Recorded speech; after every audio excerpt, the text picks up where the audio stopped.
Like, it's a misapprehension. We like to think that totalitarian systems are ruled by a sort of singular, top-down tyrant. Hitler, Stalin, Lenin. It's like, no. A totalitarian state is ruled by the lie. And the lie is the principle of governance, and everyone who lies is complicit in maintenance of the state. And so, you know, the Soviet joke, we pretend to work, they pretend to pay us. And so a totalitarian state isn't the freedom-loving masses pining for deliverance out of the desert but oppressed by the thumb of Stalin. It's every single person lying about absolutely everything to themselves and everyone they love 100% of the time. And so, and sometimes that lie is just silence.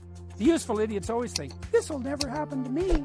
You see this with the Democrats in the U.S. So I just interviewed Robert F. Kennedy, Jr., who in principle is a Democrat. So they took down the interview. And that just shocked me because it's a presidential campaign.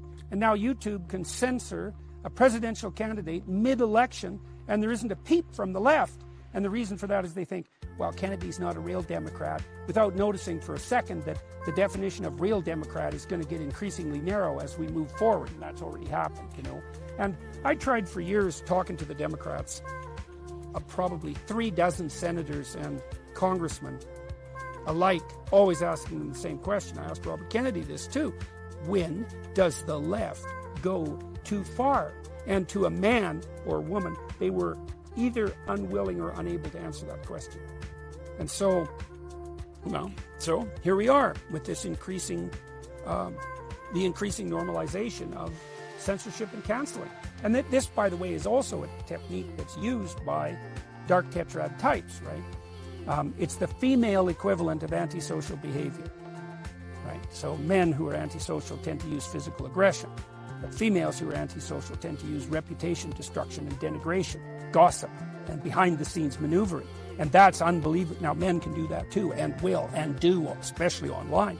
That's enabled by the corporations, you know, the media corporations who are in control of social media communication. So, yeah, people think, well, as long as it's only happening to Kennedy. It's like, have it your way, dimwits. Our education system in the West has been gripped by the delusion since the Second World War that authoritarianism was purely a right-wing phenomenon. Which is, of course, to call that delusional, you know. There was Stalin, there was Lenin, there was Mao, there was Pol Pot. I mean, how many goddamn examples do you need?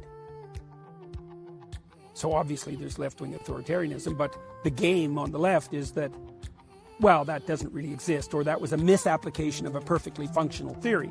I asked a friend of mine, a Jewish guy, why so many Jewish people in the Soviet Union were attracted to communism.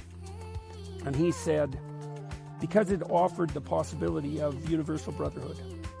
You know, and that's the difference between, say, fascism in its more explicit forms and communism, is that communism at least says we could all be brothers, right? And that's an attractive doctrine. And I suppose at the time of the Russian Revolution, it wasn't self-evident that that idea was doomed to failure. Now, it's bloody well self-evident now, if evidence means anything at all to you.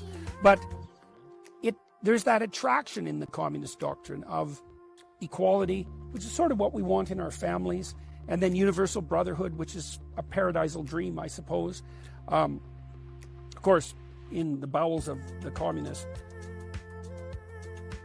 conceptual structure are policies that are absolutely 100% murderously counterproductive. But they sound good too, like from each according to his ability, to each according to his need.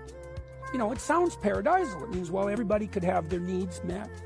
Of course, you instantly entangle yourself in, well, what is a need and whose need is deemed paramount? And that's complete bloody hell. And then, well, who defines ability? And how do you know when someone's contributing to the limits of their ability, right? Because they can still stand up. So, you know, there are these glossy, attractive slogans. Slogan, by the way, that's derived from two Welsh words, slúag and gairm, and that means battle cry of the dead.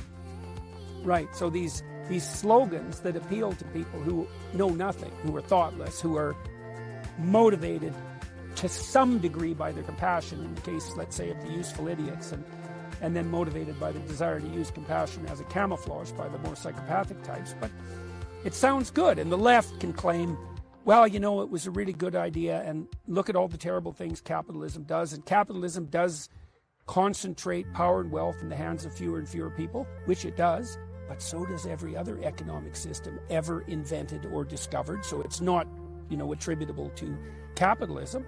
And so that, combined with this promise of universal brotherhood and the desire of the radical leftists to overthrow the capitalist endeavor, means that the faculties of education produce teachers who know nothing about what actually happened in the 20th century, because they don't know anything about anything at all, and even if they did know, would be inclined to downplay it or to excuse it with, you know, hand waving like, well, that wasn't real communism.